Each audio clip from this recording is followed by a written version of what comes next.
Hi, I'm Anna. Welcome back to Books on the Go. Happy New Year. I hope you've had a good Christmas and New Year and getting back into the swing of things now.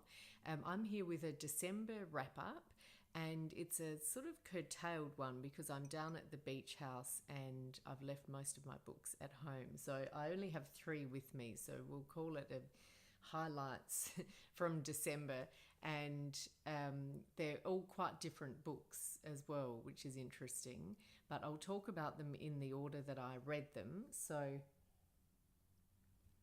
after a sip of coffee, so the first one is Any Ordinary Day by Leigh Sales. And Leigh Sales is a journalist and she hosts the 7:30, which is a news and current affairs show in Australia on television. And she also hosts with Annabelle Crabb the Chat 10 Looks 3 podcast, which I highly recommend if you haven't already subscribed to that. They just talk about what they're reading or watching or cooking, and sometimes a little bit of politics, but generally it's just a really enjoyable listen. And this book came out recently, and it's all about what happens when you have a sudden traumatic event in your life. It was prompted by a couple of major events in her life, including when she had her little boy and was very ill. I think they're okay now, but it was not how she imagined that would go, and she was very ill in hospital with no prior warning, and then a few other events. So she sort of was prompted to research, with her sort of journalistic background, how do people bounce back from that sort of thing. And she actually interviews some quite well-known survivors of major events. So Stuart Diver, who was pulled out of the rubble after being involved in a landslide and lost his wife, and one of the survivors whose family was killed in the Port Arthur massacre in Australia, and a few others. I won't go through them all, but I heard about this when it came out and it sounded really good, and people have been raving about it, and I just thought, well, that sounds like a wonderful book that I probably don't need to read because it's not necessarily relevant to me at the moment, but one of my book clubs is doing it, so I did pick it up, and I'm so glad I did because it's a really, really good read, and it is actually relevant and useful and practical for anybody, even if you're not hopefully going through a traumatic event. But if you know anyone you know who even has just had a death in the family or anything like that, it just gives you a perspective from people who've survived this sort of thing of what helped them in terms of friends and community.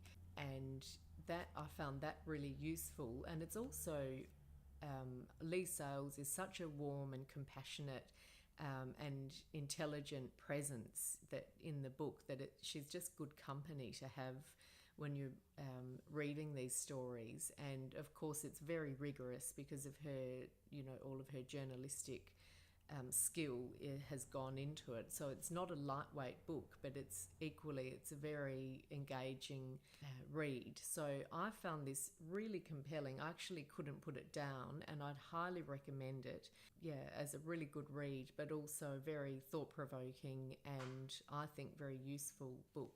So that's Any Ordinary Day by Leigh Sales.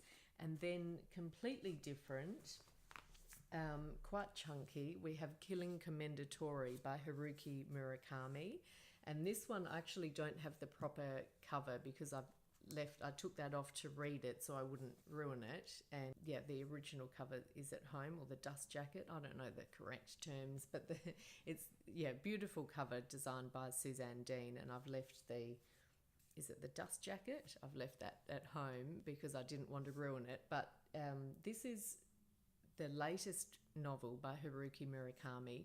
I have loved his earlier books, and I just love the feel of his writing. I have fallen out of love with him a little bit recently. I think the last one I read was Men Without Women, because I found it a bit sexist, and I've started to notice, I don't know if it has been the case in the earlier books, and I didn't notice, or whether it's changed as the books have gone on, but I started to notice that he didn't portray women well, and he just they just sort of appear as objects, really, and I found that a bit off-putting.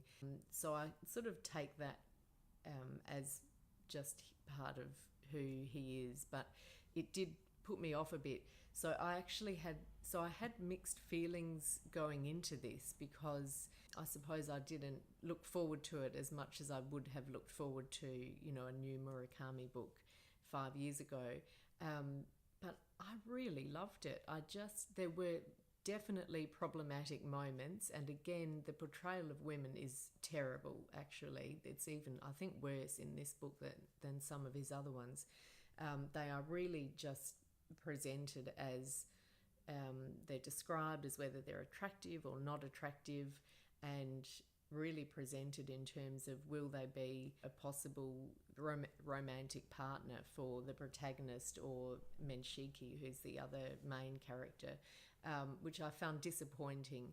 But apart from that, I just loved being back in Murakami's world. So the protagonist, his wife has left him, so he goes and decides to hang out in this mountain house that his friend has lent to him and paint. He's an artist, and so you sort of go in, again, it's the single male protagonist who cooks and drinks whiskey and listens to music and lots of classical records, and it's all those things that Murakami does, and they just create an atmosphere. And then you have a random horned owl in the attic, or a supernatural event, or a well. There is a well in this one as well, or it's more like a pit.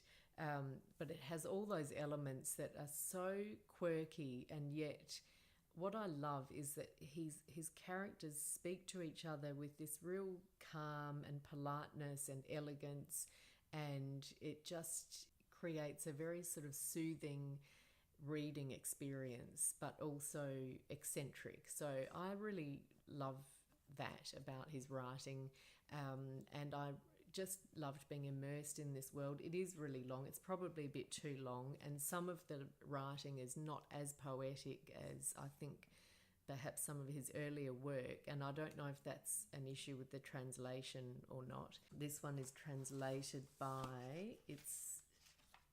Philip Gabriel and Ted Goosen. So anyway, I really did enjoy it, but it is problematic as well. So that's Killing Commendatore by Haruki Murakami. Let me know if you've read that one. And the last one, which was just a delight, is French Exit by Patrick DeWitt. I've never read him before, and he wasn't on, not that he was, I'd heard about him, but he wasn't on my list of books that I must buy. But when I was in the bookshop and just looking for something a bit light for summer, Catherine at Imprints recommended this, and it was just a really lovely, light, funny, elegant book. So it's about a woman, what's her name again? I can't remember now. Frances, that's right, who's about 65, and she lives in New York. She's a widow, and she's incredibly glamorous and cutting and rich. But the money's running out, so she has to move to Paris with her son, Malcolm. So Malcolm is 32, but he still lives with her. So they have this very odd relationship, which is quite comical. And they're both quite eccentric characters.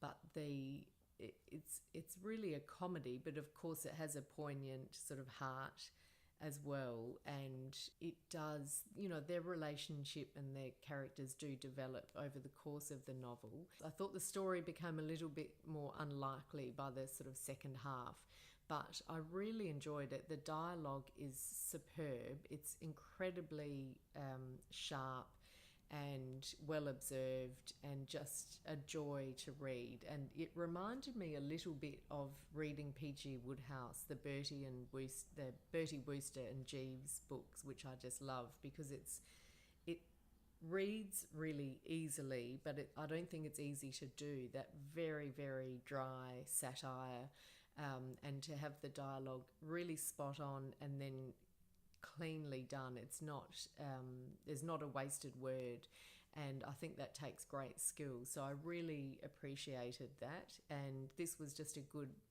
coming into the new year. It's summer here, so just to have something light, after reading quite a few darker books in December. So this was really good. It's French Exit by Patrick DeWitt, and that's really all I can talk about today, because they're all the books that I have with me. So that will be the end of the December wrap up. I don't think there was anything else, actually. There were a couple of others that I read earlier in the month, but I will do a January TBR soon and update on my January reading. I hope you're having a good reading month, and I'll see you all soon. Bye for now.